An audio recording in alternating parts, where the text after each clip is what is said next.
China's new ethnic unity law is a tool to expand CCP's transnational repression, critics say. China's new ethnic unity law, which took effect on July 1st, is drawing criticism from lawmakers, human rights advocates, and ethnic minority groups, who say it creates a legal framework for Beijing to expand its political control beyond China's borders. The new law, known as the Ethnic Unity and Progress Promotion Law, codifies Chinese Communist Party leader Xi Jinping's vision of building a community of the Chinese nation, a political concept that critics say prioritizes ideological conformity over ethnic diversity while granting the CCP broad discretion to target dissent. Opponents of the law who spoke to the Epoch Times say it reaches far beyond domestic ethnic policy. They say several provisions could be used to justify Beijing's increasingly aggressive campaign of transnational repression by asserting jurisdiction over individuals and organizations overseas that criticize the CCP's ethnic policies or advocate for the rights of China's minority communities. The law's implementation has prompted unusually strong international criticism, including a bipartisan resolution introduced in the U.S. House of Representatives and warnings from European lawmakers and international human rights organizations that it threatens fundamental freedoms both inside and outside China. Expands Beijing's reach. Although Beijing describes the law as promoting ethnic unity and national cohesion, critics contend that it institutionalizes policies aimed at assimilating China's ethnic minorities while extending the CCP's political influence overseas.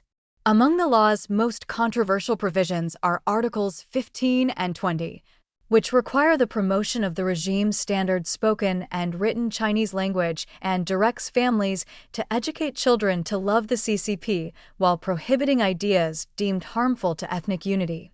Even greater concern has focused on Articles 62 and 63. Article 62 criminalizes activities such as incitement and support for conduct considered harmful to ethnic unity, while leaving those terms largely undefined and subject to interpretation by the CCP. Article 63 goes further, stating that overseas organizations and individuals may also be held legally accountable if Beijing determines they have engaged in activities involving ethnic separatism or actions that undermine ethnic unity. The provision contains no nationality or geographic limitations, prompting critics to argue that the CCP is asserting legal authority beyond China's borders. At the center of the new law is the concept of the community for the Chinese nation, an ideological framework first introduced by Xi in 2014 and later enshrined in the CCP constitution at the party's 19th National Congress in 2017. Under that framework, Beijing is accelerating policies promoting linguistic and cultural assimilation in regions including Tibet, Xinjiang, and Inner Mongolia. Chinese dissidents argue that those policies have steadily reduced public space for minority languages, religious practices, and distinct cultural identities. The new law reflects a broader trend under Xi. Over the past decade, Beijing has enacted a series of laws covering national security, counterespionage, cybersecurity, Hong Kong governance, and foreign sanctions, expanding the party's legal authority while narrowing the space for political dissent. The Ethnic Unity Law is the latest addition to that framework, and its extraterritorial application distinguishes it.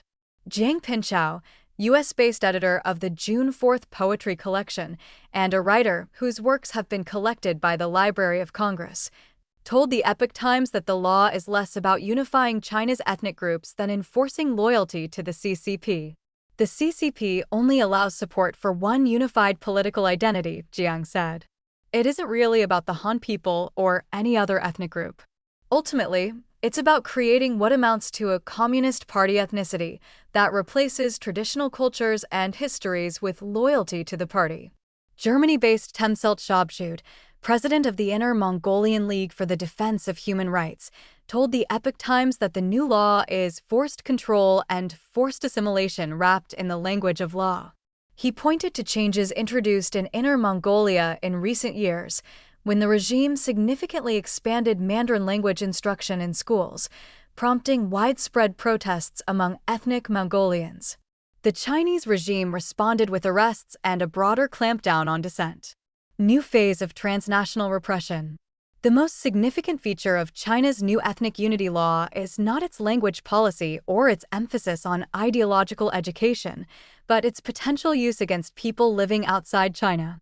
For activists from Tibet, Xinjiang, Inner Mongolia, Hong Kong, and the broader Chinese diaspora, the concern is that the law could provide a formal legal rationale for the CCP's surveillance, intimidation, pressure on relatives in China, and efforts to silence criticism abroad.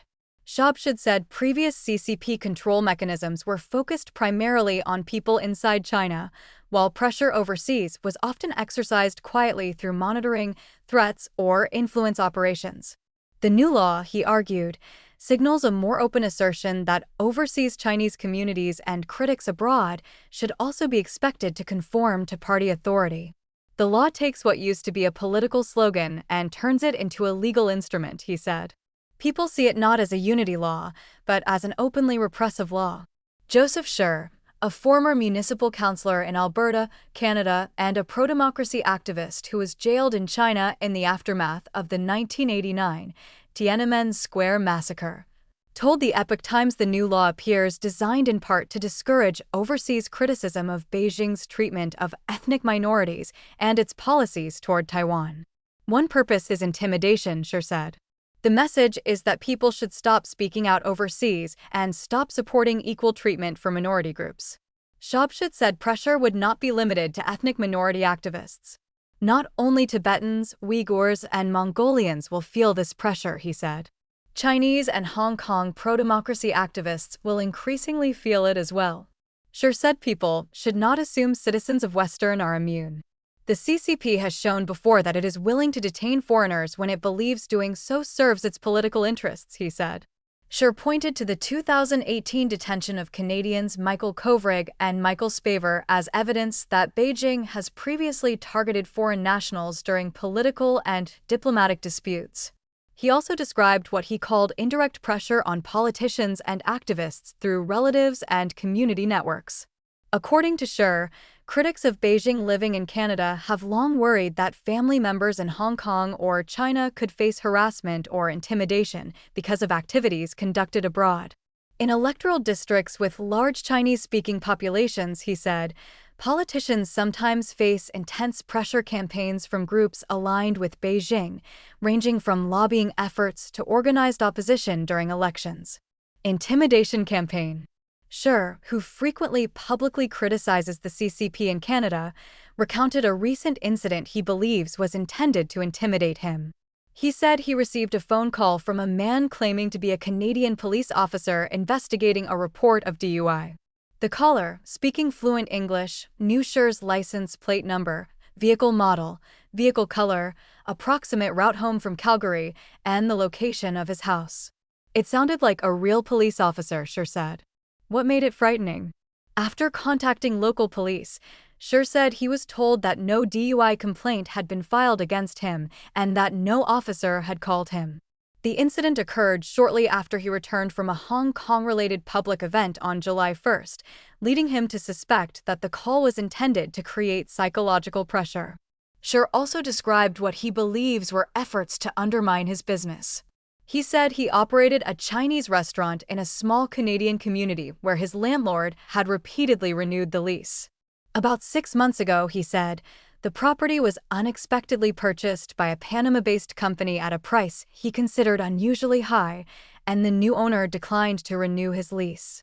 Separately, Scher said that roughly 5 years ago, a businessman with close ties to the Chinese consulate purchased a nearby hotel and restaurant despite its limited profitability, invested heavily in renovations, and opened a competing Chinese restaurant in the area. Those allegations could not be independently verified by the Epoch Times. Scher said he could not prove the transactions were connected to political pressure, but he believes the timing and circumstances were intended to send a message. For someone with relatively limited influence, the amount of money involved seemed extraordinary, he said. That is what made it feel disturbing. International criticism mounts. The Chinese regime's ethnic unity law has drawn condemnation from lawmakers and rights organizations in several countries. In the United States, 14 House lawmakers requested on June 30th the Secretary of State condemn the legislation, arguing that it would expand Beijing's efforts to export its ideology internationally. Authorize actions targeting people living abroad, including those in the United States, and further erode the cultural and religious rights of China's ethnic minorities. Beijing's message is chilling. Abandon your faith, forget your language, obey the party, or face punishment, even abroad, Representative Chris Smith told the Epoch Times in a statement. This is not unity. It is tyranny, and it turns cultural and religious erasure into official policy. German lawmaker Michael Brand warned that the legislation threatens the cultural survival of Tibetans, Uyghurs, and other minority groups, describing it as a dangerous policy of forced assimilation that could establish a troubling international precedent. Amnesty International also voiced concern over the law's broad language. Sarah Brooks, the group's deputy regional director, said anyone, anywhere in the world, who peacefully advocates for the rights of China's ethnic minorities could potentially be accused of undermining ethnic unity. Unity, in this context, is not harmony between different communities, it is political and ideological alignment with the Chinese Communist Party, Brooks said. Rather than protecting diversity and equality, the law requires conformity. Broader trend since 2018. Sure linked the new law to a broader shift in the CCP's governance that accelerated after the U.S. China trade war began in 2018 and after Hong Kong's pro-democracy protests in 2019. During that period, Beijing increasingly embedded Xi's political concepts into legislation and national security measures, creating legal mechanisms to enforce ideological priorities that had previously existed mainly as party directives. Jiang said that many of these laws serve a common purpose: deterrence through fear. These are not laws designed to protect citizens, he said. They are laws designed by the CCP to protect the party and frighten people into silence. He questioned how a domestic Chinese law could legitimately regulate the thoughts and speech of people living in other countries, calling the effort both legally dubious and politically revealing. For critics like Jiang, the significance of the new legislation lies less in whether Beijing can enforce it everywhere than in the signal it sends, that the CCP increasingly views ethnic identity, political loyalty, and overseas speech as part of a single global sphere of party authority. Activists urge overseas Chinese. Despite their concerns about the law, the activists interviewed said its greatest immediate effect may be psychological rather than legal. Jiang said Beijing's objective is to deter criticism by creating uncertainty over what consequences outspoken critics could face. The first thing is not to let yourself be intimidated, he said. People overseas should continue exercising the freedoms they enjoy. If the CCP attempts to interfere with those rights abroad, they should rely on the legal protections of the countries where they live. Shabshid said remaining silent would only encourage Beijing to expand its reach. If people think the CCP is too powerful to challenge and stop speaking, that's exactly what it wants, he said. Those of us living in free and democratic societies have both the opportunity and the responsibility to speak out. Many people inside China cannot express their views freely. We should help make their voices heard. Shabshid, who has participated in the Southern Mongolian rights movement for more than 4 decades, described the campaign as one that extends beyond any single generation. I've been involved in this movement for 46 years, he said. Cannot abandon it halfway simply because of intimidation. The choices we make today will become part of the legacy we leave to the next generation. Scher likewise argued that public awareness remains one of the most effective responses. He encouraged overseas Chinese communities to continue engaging lawmakers and broader society, particularly in Western countries where governments have become increasingly aware of transnational repression linked to Beijing.